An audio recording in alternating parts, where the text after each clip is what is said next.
So I'm not sure if you'd have seen this angle before, but this is on my workbench, and this is the track that runs in from the left hand side. And as you can see, the buffer has now been removed because this piece of track now carries on round here.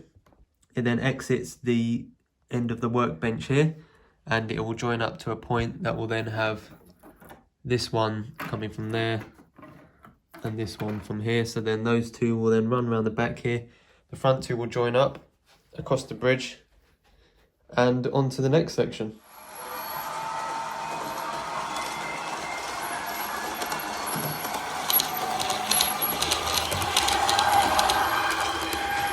To join the rails, I will be using the ModelTech ProTrack rail aligner. So thank you very much for sending these out to me to have a look at and have a go at installing.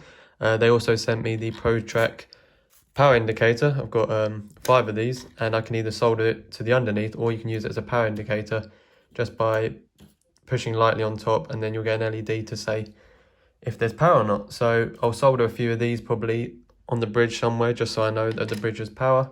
And then of course I'll have one of these each side of the track, so when the bridge goes on, these two line up, and I shouldn't have any issues. So what I'm going to want to do here is cut the foam that's underneath here to just short of the edge here, and then I'll cut the track back, leaving the rail but taking the sleepers back to about here, and then I can use this piece on the edge here, and then the bridge will just have a piece sticking over the edge slightly that will then sit something like that. So I'm going to try and attempt to get on with this, and we'll see how far we get in a second.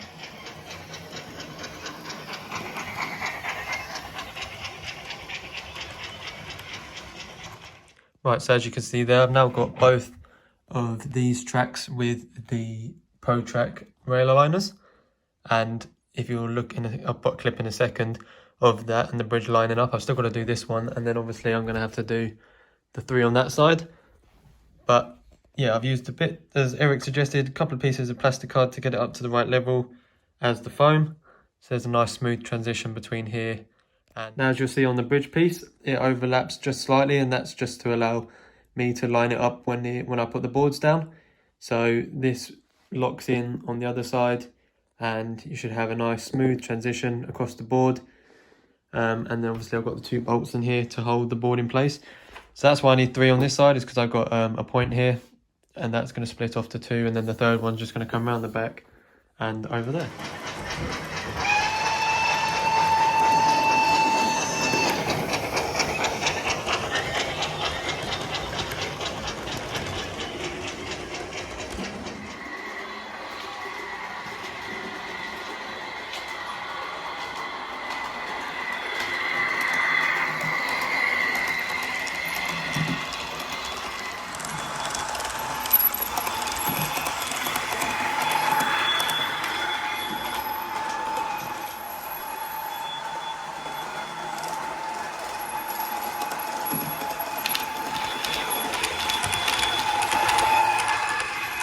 So once again, a huge shout out to ModelTech, and thank you very much for sending me some of your rail aligners to have a look at and try and install.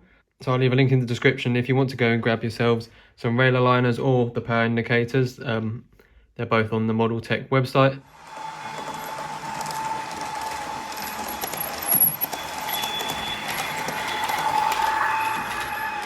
I also took a quick trip to my local model store, which is AGR Model Store, and I picked up a few pieces. Now, a couple of them are a little bit wet because I managed to somehow spill a Red Bull on them on my way into the house, so I'm not sure how I did that. So I've got another coat wagon to go with the one I had already, and as you can see, I filled that with some scraps. So that's to go alongside that. I also got some train drivers. I haven't got any of these at the moment, so I thought it'd be nice to have a few of them to fill some of the locos with. Some track pins just for helping me hold things down while I shape the flexi track. Of course, more rail joiners. A 4-pin Hornby decoder for something under here, as you can see. Another 6-pack of Cobalt motors. I only need 5 of them, so may as well just bought the 6-pack and I've got a spare. A DigiKeys lighting kit, and now this will be for the bubble car, and a bit more on that later on in the video. And of course, I actually used to have one of these before, but I sold it, and now I've decided to get it back again. So I've got another Hornby Ruston, And this is going to pull some of the scrap wagons and also some of the coal wagons around here. As you can see, I've just started doing filling some more of these with coal. So all different variations of fullness. Right, so first things first, we're going to just quickly fill up this scrap wagon. And now I'm using stuff from Goodwood Scenics again. I've got different variations of swarf here, some pipes, some larger pipes, some scrap metal, all sorts of stuff. So quite simply, I'm just going to fill this with some WWS basing glue, which gets tacky really quickly, and I find this is perfect stuff for doing this. So I'm just going to fill that bottom with a bit of that, like so. And then I want to take some of this.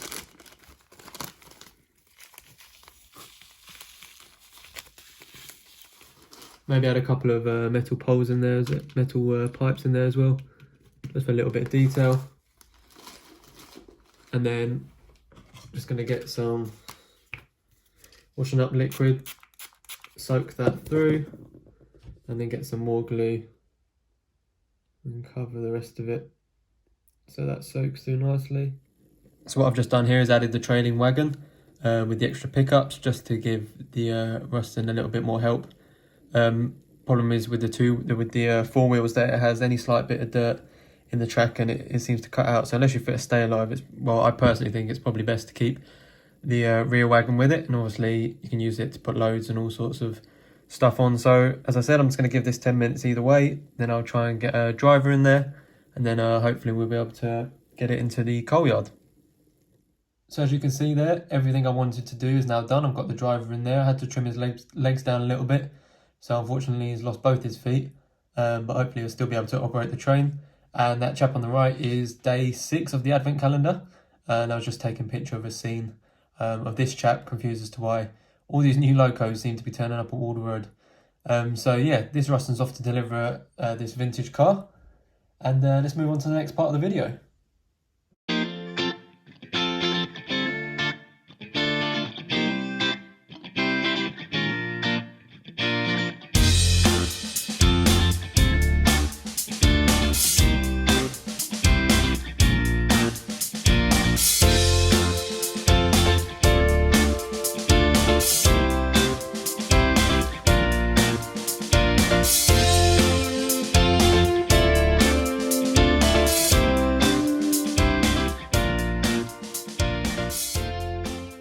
So the next product I'd like to look at in today's video is the Legacy LMID detector, and this is from DCC Concepts. They very kindly sent me one of these over. They are available in singles or 3 in a pack. I've just got the one here, so what we're going to do is we're going to have a look at how it works, and then we're going to get it fixed up to the layout. Once you open it up, you'll see you've got the operating instructions on the back. You've got 5 screws, so you've got 1 extra spare. You've got the detector itself, and then obviously some spare packaging. So this is really, really simple to put together. All you have to do, and I'll show you guys in a minute, is loop a cable round here, and this will pick up when there's a current detection on one single isolated rail. And then to use these, they're just normal screw terminals. So you've got the feed in from the DCC bus here, and then here you can have outputs such as signal changes.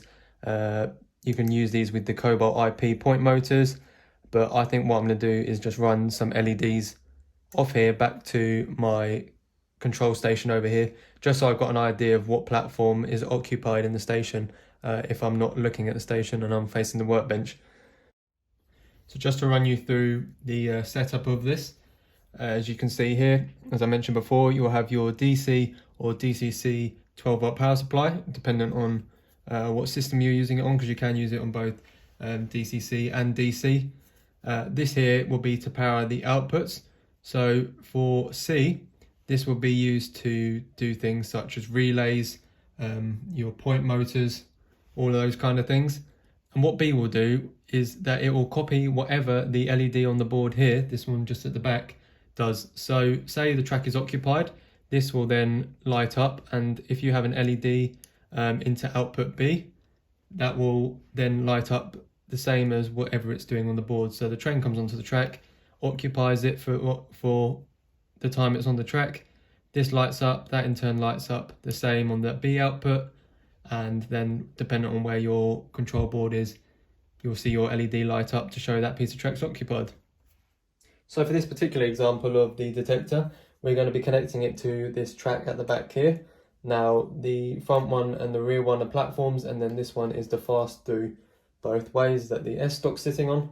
So what I've done is I've got a dropper here and here. Now the rear one, which is the black wire, I'm going to leave running the whole way through, and the isolated one, which will be the red wire, is already isolated on a frog point at each end. So for this to work, all I've got to do is disconnect the red wire here and loop it round the piece of kit, and then I've just got to get an LED attached to it and connect to the DCC bus. So we'll go under the layout and wire it up. So I've made up my two droppers for the DCC feed. There's a quick pull to make sure they're not loose. And all I've got to do is get the wires in here for the LED and get the rail that's isolated, the feed for that, wrap it round here once, so through there and back out, back onto the DCC bus wire.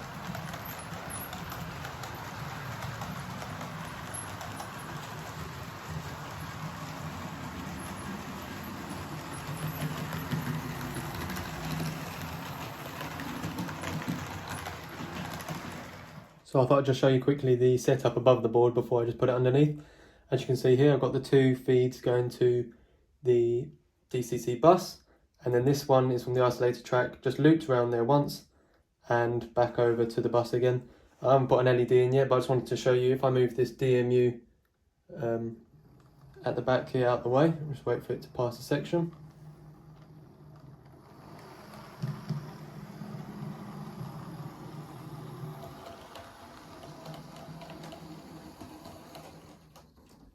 The light then goes out. So it's a super simple and effective way to work out where trains are on your track. So what I'm going to do is get that wired up and see you in a second. So what I've actually done here is just made a temporary sort of indicator board just for platforms 1, 2, 3, and then the fast through the middle of 2 and 3. So I set up the legacy track indicator to platform 2, which is why you can see a small LED in there. I will eventually have a mimic panel that sits in this corner piece here that covers up these bits of track here, where I can see everything that's going on. But just while I get everything up and running and I work out how I'm going to attempt that, I just thought I'd just fit it along the front here. So I will now demonstrate how it works.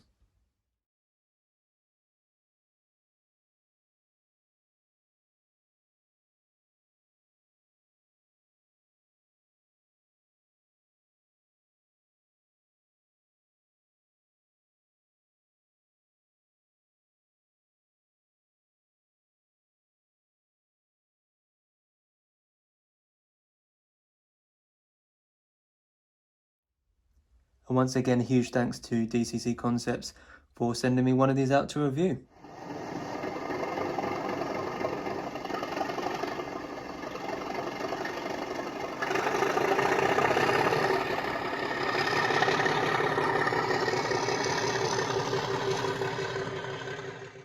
So some of you may have seen this tree in another video, and that would have been on Tim's video from Island Scenics, where he actually made this tree, and he's sent it to me, and it arrived a few days ago. So you may have seen it in the back of some of the pictures lurking just behind the scrapyard.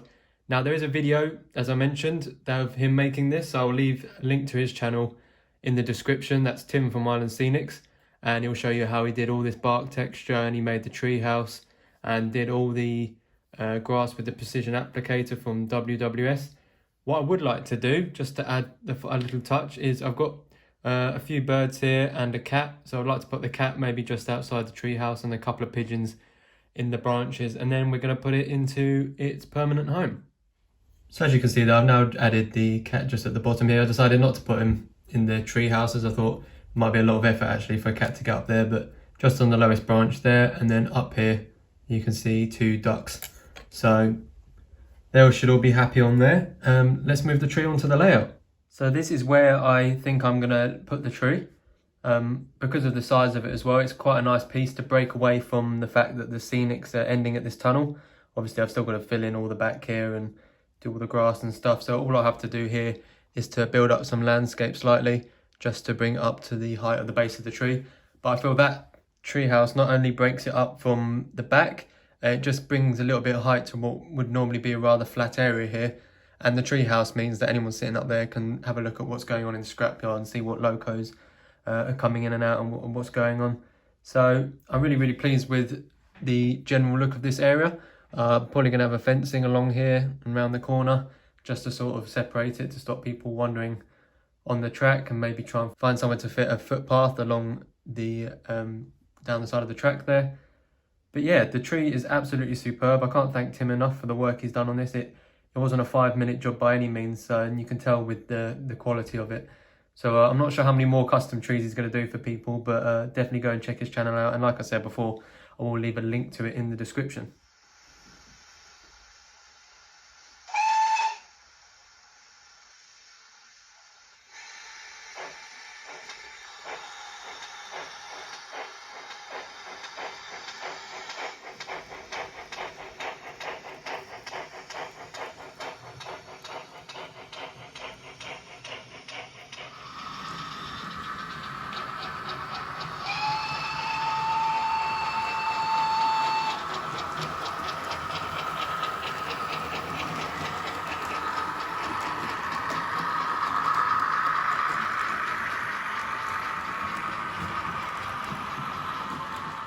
Now I'm very excited to say that this pannier back here has actually been fitted with the sound chip that was originally in Eric's London Transport pannier. He's upgraded his system, so I've now got the chip and the speaker in here and the flickering firebox as well. So there was a couple of bits to these two locos here that I wanted just to add detail wise. The Ruston, I've got these little 3D printed toolkits off eBay, and I've also been to Model U and picked up some extra detailing bits, including a shunter's pole and some other details. And in the pannier I would like to add a couple of crew members, perhaps one just leaning out the window, just so you can still see the flickering firebox, but just to add that extra little bit of realism. So as I said, I'll paint this up and put it on this side, and then perhaps on the other side I'll have a shunter's pole or something. So here's the pannier with the additional crew member, and as you can see the firebox is flickering nicely there. If I turn the light off quickly, you should be able to see that a little bit clearer. Looks really authentic, that does. And then of course it's got the original sound chip from Eric's pannier.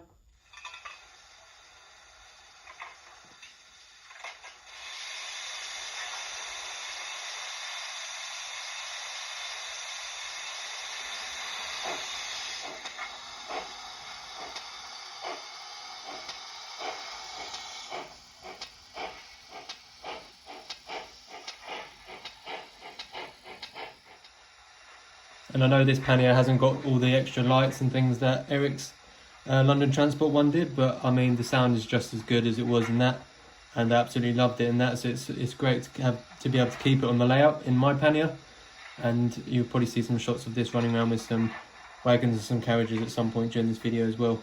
So once again, huge thanks to Eric. I will also leave his channel link in the description. There's going to be a lot of links in the description because there's a lot of people I need to thank this video. You may also see some more of Eric's stock in this video, including his 37, his Western, and of course the S stock, which I've plastered all over all my social medias. So yeah, that's all his, and as I say, he was the one that sorted this sound system out for me in the pannier, and I think it's absolutely brilliant.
So now we move on to visiting locos. I currently have this one and two others to show you in today's episode.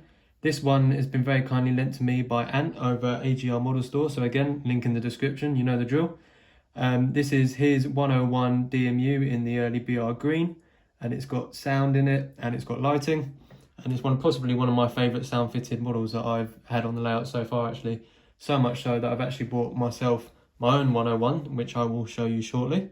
So what we're going to do, we're going to run through some of the things on this loco and then we'll send it out to the main line. So first of all, while all the lights are off, we'll start with the lights. Not sure how well you can see it, but those lights just fade in there, and obviously it's got headlights at both ends. So it's got front and tail lights. And now we'll move to the startup.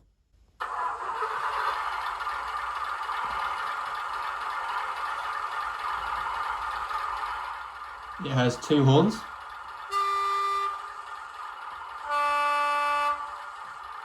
And a whole range of other sound effects like doors closing. And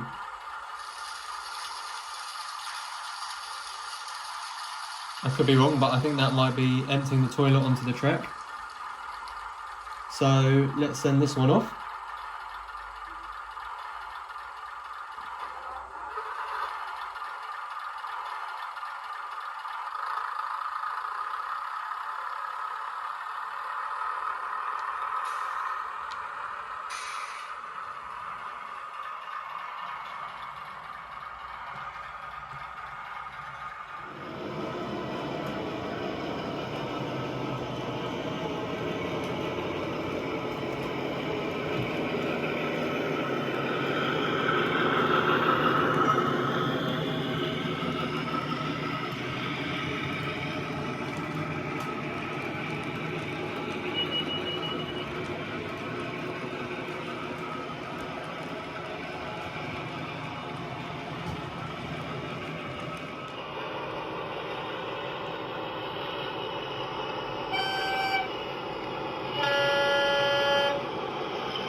So the second loco we've got here, and possibly the loudest loco that I'll ever have running Wardle Road, is Eric's Western in this lovely BR blue.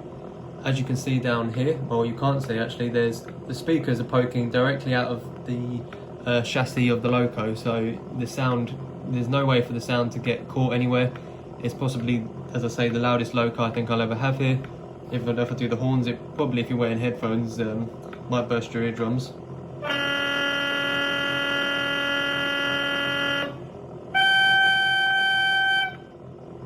And this is it just in standstill mode at the moment. So if I start the engine up, which I will do now, let's just turn the lights on first actually.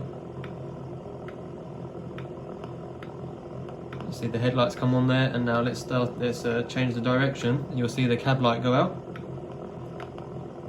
to simulate the man moving to the other end of the loco, which I think is a lovely little feature. Now I've got the tail light on there. Now let's start it up.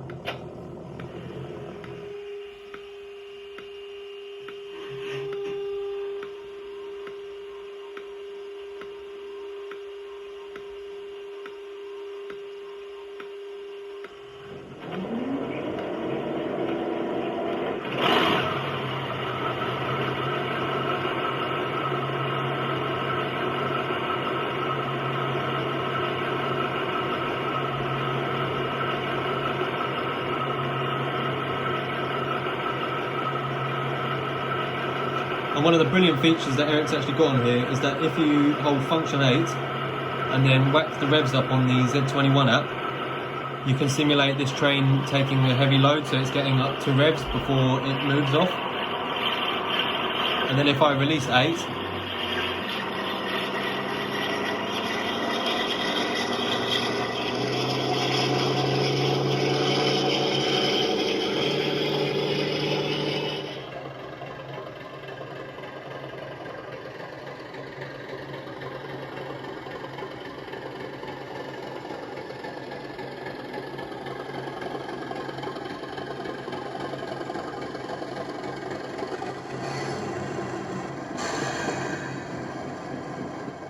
so much like the Western, he has the directional cab lights if I'm to change direction towards us. You'll see one light go out on the left and the cab light up here. And of course it's got directional lights at both ends, which I think again have been done really well. I'm not sure why we've lost some of the detailing on the side there.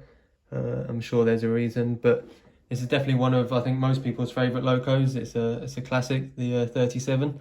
So what we'll do is we'll start it up and send this one off as well.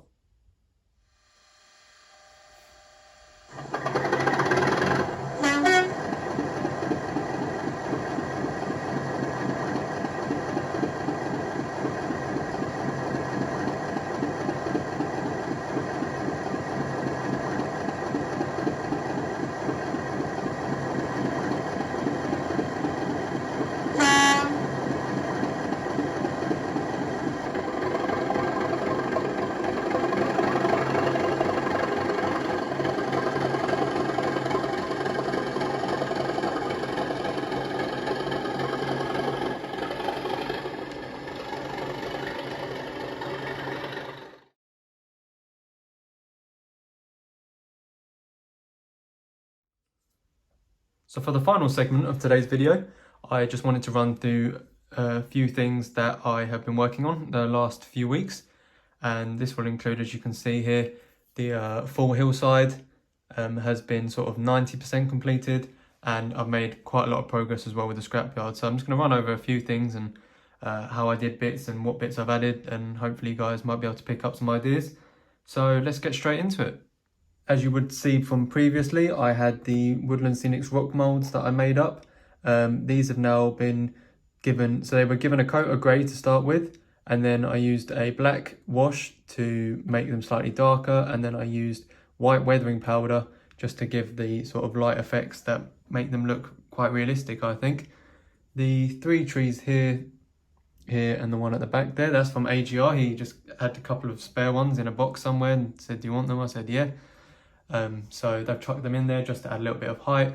And then I've got two trees, rather large ones at the back on the hill, just to break up the back of the scene a little bit. On top, I've got 2mm static grass, spring grass, and then on top of that, I've got some 4mm dead. And again, that's just to add a little bit of height. I still need to finish off down the side here and a couple more details along the back, as well as things like here still needs covering up with some bushes, and down here. But it's a great improvement from what I had going on earlier. So the scrapyard, we're on the first half of it here on the right hand side, as you can see. Not really too much has changed here as such. Obviously I've got the lights in now. I've added a few more bits of detail, larger pile of pipes down here. All of this, I think almost everything on this scrapyard is from Goodwood Scenics. So like I mentioned before, I'll leave a link to them in the description below. And of course, if you use Wardle Road at checkout, you get 15% off. I don't get anything from that. It's just a nice discount code to help you get some more of these products. So if I move to the central area of the scrapyard, you'll see I've now got, just over on the left-hand side here, I've now got a sign to stop trains coming in, and it still allows the door to, the gates to open and close without an issue. But on the other side of that sign, it just says stop and make sure the area here is clear. You may notice at the front here, now I can't remember the name of the company I got this from, but it's from eBay, and it was about £6, and it's a flickering barrel, like it's got a load of scraps and things in it, and I'm not sure how well that picks up on the camera, but that's just flickering away. And again, I can turn that on and off from the Z21 app, because that also runs through the DR4018.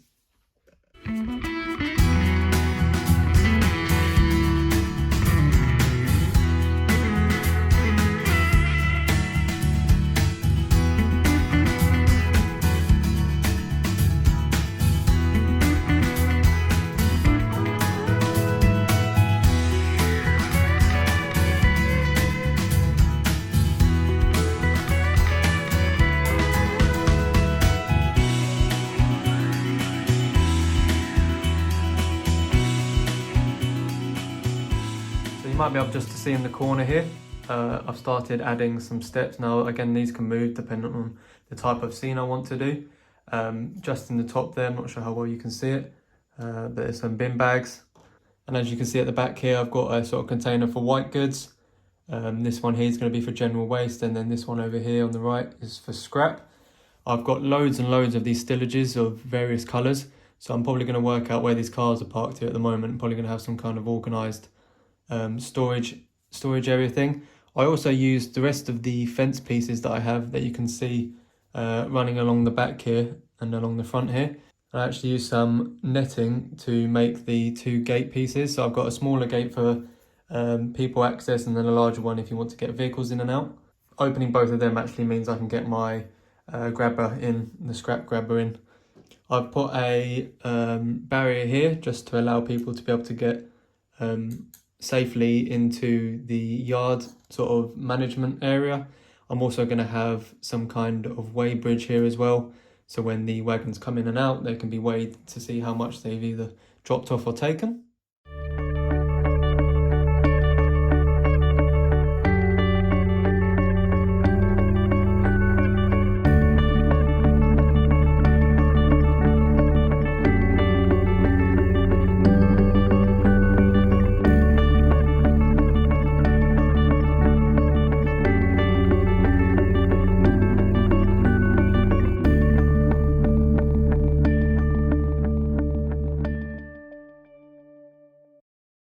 So now we're looking at the far left-hand side of the scrapyard, and as you can see on the edge here, I've started working on another area.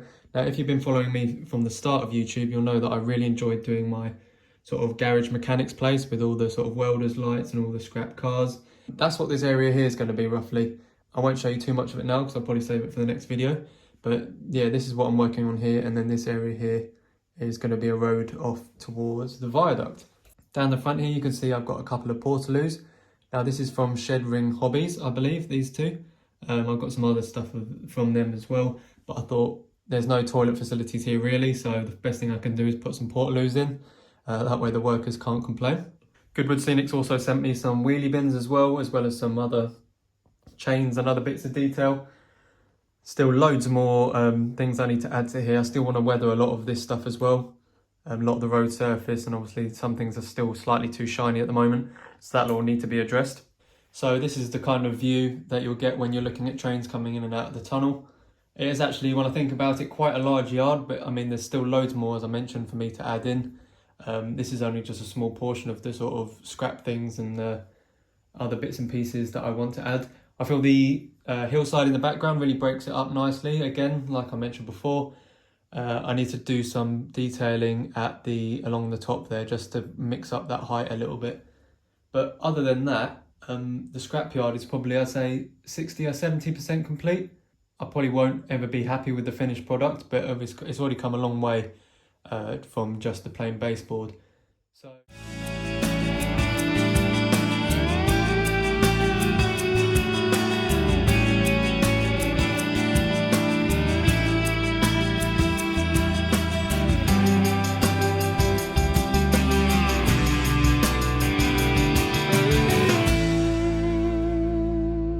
So guys, that is the end of another Wardle Road episode. I hope you guys are enjoying the progress of the scrapyard and the hillside. Like I said on Facebook, I do want to work on some other areas as well. So I know there's the viaduct and the hillside over here that I'm going to start sort of landscaping, if you like. And of course got the mechanics as well, which I'm really looking forward to getting started with. Just a quick couple of shout outs again. Thank you to DCC Concepts and ModelTech for sending me some products to review. Huge thanks to Eric from Underground Eric, also known as Harefield Road, for helping me get a lot of this track down. It's been great to actually get 2 loops completed now as well, to see trains running around. Goodwood Scenics once again for constantly sending me stuff, really helping bring the scrapyard to life. And finally Ant at AGR for sorting me out with lots of bits as well, including lending me his Class 101 over there with sound, as you may have seen throughout the video. So I'll leave it at that. Thank you everybody for watching. I hope you guys have a great Christmas, and I have got a giveaway coming out in the new year, so stick around for that. And if you are watching this as a premiere, feel free to leave any feedback or anything behind in the comment sections below. I hope you guys did enjoy, and yeah, lots more to come. So I will see you all very soon.